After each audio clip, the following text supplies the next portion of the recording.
근대올림픽의 창시자이자 제2대 국제올림픽위원회 위원장을 역임한 올림픽의 아버지 피에르 드 쿠베르탱. 1912년 쿠베르탱은 어떠한 종목을 직접 고안하였고 올림픽 정식 종목에 채택을 권유했습니다. 이 종목은 고대 올림픽인 올림피아제전에서 겨뤘던 5가지의 종목 육상, 레슬링, 멀리뛰기, 창던지기, 원반던지기, 고대 5종 경기를 현대적으로 재해석한 근대 5종 경기였는데요. 쿠베르탱은 나폴레옹 시절 전쟁 중 군령을 전달하기 위해 위험한 전장을 뛰어다니는 전사들에게 영감을 받아 이 같은 종목을 고안하였습니다. 근거리의 적을 검으로 제압하는 펜싱과 원거리의 적을 총으로 제압하는 사격, 그리고 적들을 피해 강을 헤엄쳐 건너는 수영과 적의 말을 빼앗아 도주하는 승마, 마지막으로 가장 기본적인 달리기까지 근대 5종 경기는 이렇게 총 5가지의 종목이 혼합되어 있는데 기존에 있던 종목들을 이것저것 짬뽕시켜 놓은 난해한 종목이다 보니 다소 괴리감이 느껴질 수도 있습니다. 사실 수영을 보고 싶으면 수영 종목을 보면 되고 달리기를 보고 싶으면 육상 종목을 보면 되는지라 뭐하러 저 종목들을 혼합시켜 놓았을까 의문이 드실 텐데요. 이래봬도 근대 5종 종목은 가장 올림픽스러운 종목 중 하나로 꼽히고 시상식에선 국제올림픽위원장이 직접 메달을 수여할 만큼 명예로운 종목입니다. 그런데 이번 2024 파리올림픽을 마지막으로 100년 넘게 명맥을 이어온 근대 5종 경기는 큰 변화를 앞두고 있는데 5가지의 세부 종목 중 한 종목이 수십 년째 문제와 논란을 일으키고 있기 때문입니다. 문제가 되는 종목은 근대 5종 중에서도 가장 핵심이라고 할 수 있는 승마 종목인데요. 그동안 근대 5종 경기는 이 승마 종목 때문에 크고 작은 사건을 겪으며 운빨 존망게임이라는 악평에 시달렸었습니다. 근대 5종 경기의 방식은 크게 두 부문으로 나뉘고 먼저 펜싱과 수영, 승마 종목으로 순위에 따라 점수를 매긴 뒤 이 점수를 토대로 마지막 레이저런 종목의 출발 위치를 결정하는데 예전엔 하루에 하나씩 총 5일간 진행했지만 지금은 더 흥미진진한 경기를 선보이기 위해 같은 날 모두 진행하는 방향으로 변경되었습니다. 세부 종목의 순서는 대회마다 차이가 있지만 보통은 펜싱, 수영, 승마 순으로 진행하는데요. 먼저 2라운드에 걸쳐 진행되는 펜싱을 거쳐 200m 자유형으로 이어지는 수영을 진행하고 말을 타고 350에서 450m가량의 장애물을 피하는 승마를 연달아 플레이합니다. 이 세부 종목들의 점수를 하나하나 계산하고 합산하여 뒤이어 치러질 육상과 사격 종목의 순서가 정해지는데 앞선 종목에서 1위를 한 선수가 미리 출발하는 이점을 얻고 그 뒤에 2등과 3등, 4등 점수 순으로 지연 출발을 하는 방식입니다. 사격과 육상이 합쳐진 레이저런은 달리기를 하다 사격 지점에 도달하면 사격을 하고 또다시 달리는 아주 간단한 방식인데 10m 거리에 있는 표적을 사격하여 5발을 적중시키면 합격, 그리고 다시 약 600m를 뛰어가 결승선에 도달하는 방식입니다. 5발을 맞추기만 하면 되기 때문에 표적을 맞추지 못하더라도 무한정 다시 쏠 수 있으며 레이저런을 끝으로 결승선에 가장 먼저 도착한 사람이 우승, 즉 금메달을 차지하게 됩니다.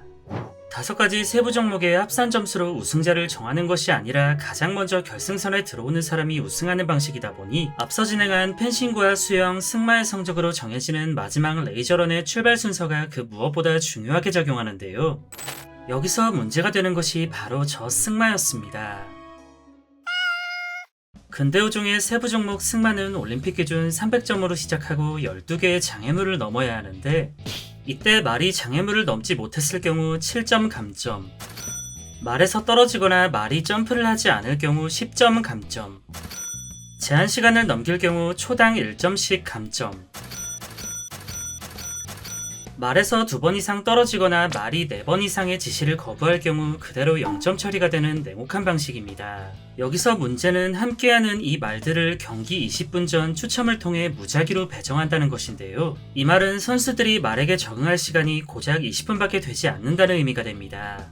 얼핏 보면 무작위 추첨이다 보니 모두에게 공평한 것 아닌가 생각할 수도 있지만 이 점이 바로 운빨 존망겜 소리를 듣는 이유인데 강아지만 봐도 활발한 성격과 소심한 성격 그리고 지랄맞은 성격 등등 개체마다 성격이 천차만별인데 이건 말이라고 다르지 않았습니다. 성격이 온순한 말들은 마치 제주인이라도 만난 것처럼 기수의 지시를 잘 따르지만 혹여나 지랄맞은 성격의 말이라도 걸리게 된다면 지시를 거부하는 것은 물론 공격적인 행동을 하여 자칫 큰 부상으로 이어질 수도 있는데요. 앞서 진행한 펜싱과 수영에서 아무리 높은 점수를 쌓아놨다고 한들 말 한 번 잘못 뽑으면 바로 꼴찌로 추락할 수도 있는 극한의 운빨 게임인 것입니다.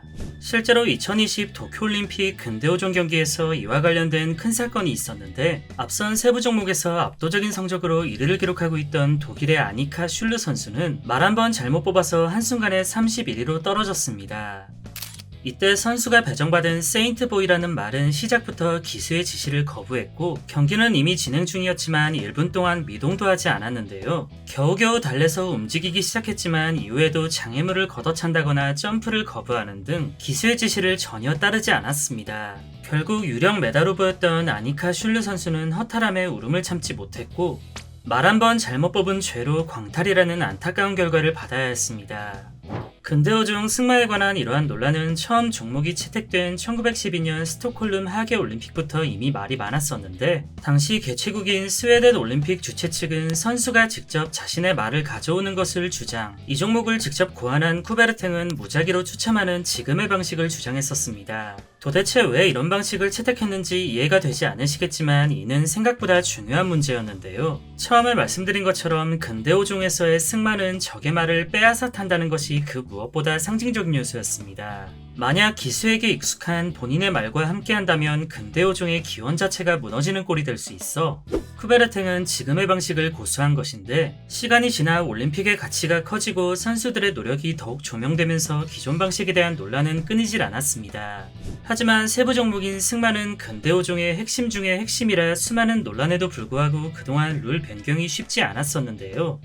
좀 전에 말씀드린 세인트보이 사태로 인해 문제가 커지게 되면서 100년 넘게 굳건했던 벽에 금이 가기 시작합니다. 결국 2021년 11월 국제근대오종연맹은 2024 파리올림픽까지만 기존의 방식으로 진행한 뒤 다음 대회부턴 승마 종목을 제외하겠다고 선언했고 수개월 뒤 승마를 대체할 종목 후보로 장애물 경기가 선정되며 사실상 불명예스러운 퇴출이 확정되었습니다. 그리고 2028 LA올림픽을 앞두고 진행된 승마 종목 변경 투표에선 무려 83%의 찬성표가 나오며 장애물 경기가 승마의 빈자리를 대체하는 것이 확정되었는데 전통적인 방식도 좋지만 선수들의 노력이 운빨로 인해 물거품이 된다는 점, 무엇보다 선수의 생명이 위험해질 수도 있는 부상이라는 변수를 생각한다면 대체되는 것이 당연하다고 생각합니다.